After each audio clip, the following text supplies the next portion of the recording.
Hi, I'm Alison Warner, founder of Evolve and Grow and author of Build and Grow. Welcome to the Evolve and Grow podcast show, where I share lots of useful tips and advice to tradespeople who are looking to move off the tools and grow a really successful business.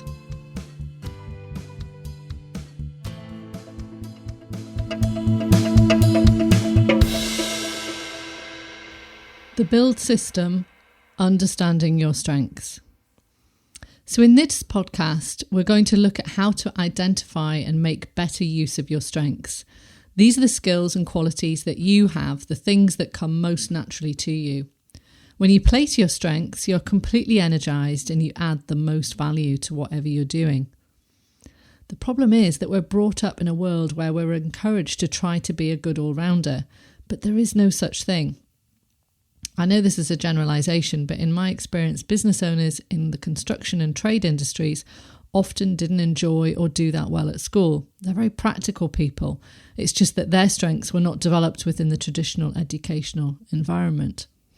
I frequently meet people who were directly or indirectly told that they wouldn't make anything of themselves, they were naughty and disruptive, or maybe not even that bright. It's very sad, but it's also why I love working with these industries, developing untapped potential and helping people achieve far more than they perhaps thought was possible. I'm now going to talk about flow. When we're in flow, we're loving what we're doing, the time flies, and we are operating at our best. Every time I describe this state to clients and ask them to tell me about a time when they were in flow, we find that it wasn't necessarily while they were doing an easy task. There's always a certain amount of challenge when we're in flow, but it is an enjoyable challenge. If we find something too challenging, then we can move into anxiety and ultimately stress. And conversely, if we're doing something that we don't enjoy but find easy, we move into complacency and boredom. This is why it is key to understand our team so we can ensure that they're challenged by what they're doing and enjoy the job. Otherwise, it will always be difficult to have a high-performing team.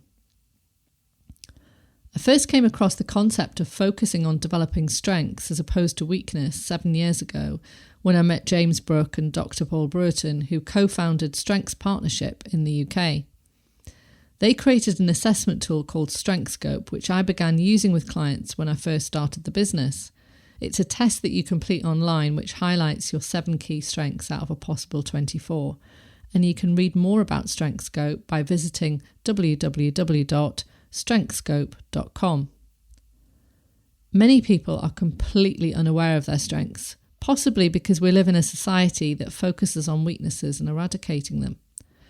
With StrengthScope, we don't ignore weakness, but we approach them in a different way. When we overuse our strengths, we call that a strength going into overdrive.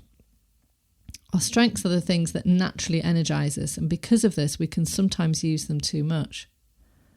I often give examples in workshops of famous people like Lady Margaret Thatcher to demonstrate. Lady Thatcher, for those of you who can remember, I would guess, had strengths of self-confidence and decisiveness, coupled with potentially low empathy. When self-confidence goes into overdrive, we can appear arrogant and dismissive of feedback from those around us. Equally, when decisiveness is in overdrive, we can make decisions too quickly to our detriment. In the case of Lady Thatcher, many of those around her were trying to provide advice, but it fell on deaf ears. She ploughed ahead anyway, and of course the rest is history. Her team turned against her and she resigned. Another tool that I often use with clients is talent dynamics. This was developed by Roger James Hamilton and is used by over 700,000 entrepreneurs around the world. It is based on the principles of focusing on what comes naturally to you and surrounding yourself with others who love doing the things that you don't enjoy. If there's anything that you take from this podcast, let this be one of the key points. I have seen businesses grow rapidly by embracing this concept rather than the owner trying to be good at everything. If it is being out and about seeing clients that you enjoy, then do this. If it is being in the background putting systems and processes in place, do this, but don't try and do both. The tool highlights which of 8 profiles is your natural role and the seat in which you should sit within your business. In summary, we have 4 key energies. I'll take you through one by one. The first is Dynamo. So people with a lot of Dynamo energy are very creative and are good at coming up with new ideas. It's an intuitive energy, and these people are great at looking at the long-term vision of how the company could grow. The second energy is blaze energy, often the primary energy for tradespeople. These individuals love being out and about, seeing clients and the team, and are often naturally good at sales, enjoying activities such as networking. Then we have tempo energy. These people are service-oriented and are the opposite of the dynamo energy. They can naturally sense if clients or the team are happy and what to do to adjust if they're not. And they also have a natural sense of timing. And then finally, the fourth energy is steel energy. This is all about the detail. So these people enjoy analysing the numbers and looking at trends. They're often good at thinking in a logical manner and can plan out projects really well. Generally, most of us have a mix of each of the four energies, but we'll always have one which will be the preference. Understanding the primary strengths of yourself and your team is key, as it identifies what potentially is missing. Basically, you need a mix of the different energies in the business for it to be balanced. This does not necessarily mean that you have to employ lots of people. It can be just as effective to bring someone into the team in an outsourced capacity. So, for example, to do bookkeeping. I personally don't have any employees in my team. All of my team are freelancers and balance their strengths against mine. If everyone in your team is great at being out there, seeing the customers and winning the work, but there's no one back of house ensuring that there's a process in place to deal with it, the business will fall down. This scenario may sound familiar to you, as the most common one that I come across when working with tradespeople. Something I frequently come across is a lack of defined roles and responsibilities within trade businesses, and this leads to the left hand not knowing what the right hand is doing. A free test that you can ask your team to take straight away, which will highlight their preference, is called the Genius Test, and you can access it by visiting www.geniusu.com/my-genius-test. This will tell you who is dynamo, blaze, tempo and steel. And if you've got too many people sitting in one of these quadrants, you're probably seeing the following problems in your business. So if you have too many people with dynamo energy, there's probably lots of people talking about the future, coming up with ideas, but often changing their minds, being guilty of what I call bright new shiny object syndrome. If you've got too many blaze energy people, there'll be lots of talking. These people are good with people and sales come fairly naturally to them. If there's people with too much tempo energy, they may lack the ideas to take the business forward, but they will be good at planning. And then finally, if you've got too many people with steel energy, these people will have a great handle on the details and possibly the numbers, but might struggle with the sales. Frequently in the construction and trade industries, people sit in the dynamo and blaze quadrants. They've got lots of ideas and are good at building relationships with clients, being chatty, outgoing people. Where they often struggle is managing the back of house and ensuring that the machine is operating smoothly. They usually complain about not having enough time, cash flow being an ongoing problem, and they don't feel very in control of their business. So I've just discussed the 4 different energies that the tool highlights. We're now going to go through the different 8 roles, or the 8 profiles, starting with a creator. These people love creating new things. They find it easy to think about the long-term vision of their company, but can be easily distracted by what I've just called is shiny new object syndrome. Stars, they have mainly a mix of the dynamo and blaze energies, and therefore they're very good at anything to do with sales and marketing. Generating leads and public speaking comes very naturally to them, but they generally don't enjoy the detail or the back of house roles. Then we have a supporter. For these people, it's all about the team and the team's success.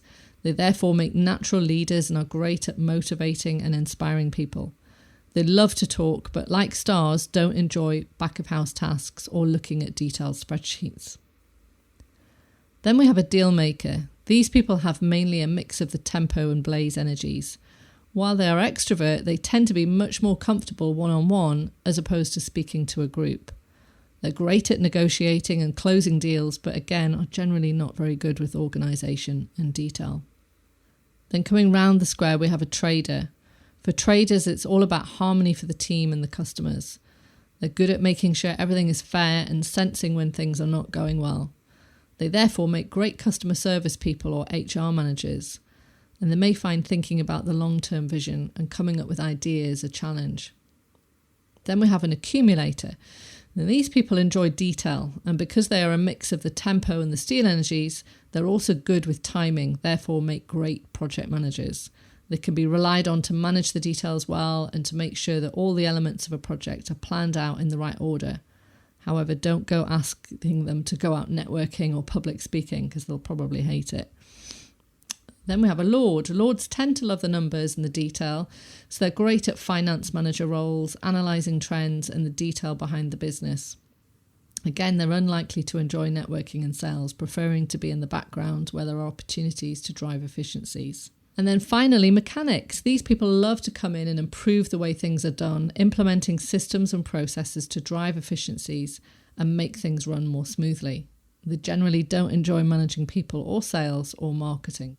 So in essence, it's really about making sure that you have two people involved in your business in some shape or form that balance out the business and complement your strengths with what they enjoy doing, which generally will be the things that you don't so enjoy doing. So in summary, identify what activities come most naturally to you, the things that you enjoy doing the most, and surround yourself with others who love doing the things you hate. This doesn't mean that you can completely ignore all of those mundane tasks. However, the word here is delegate, not abdicate. And this may feel strange as we've been brought up in an education system that has trained us to do exactly the opposite, focusing on getting better at our weaknesses. But by implementing the steps outlined, everyone can move into flow. And as Roger, the creator of the tool, says, this is where the magic happens. I really hope you've enjoyed today's podcast. Please do share on social media, and if you'd like to learn more, head over to my website www.evolveandgrowcoaching.com, where you'll find more details and also my book Build and Grow, which is available on Amazon. Finally, you can also support the show by writing a review and subscribing on iTunes.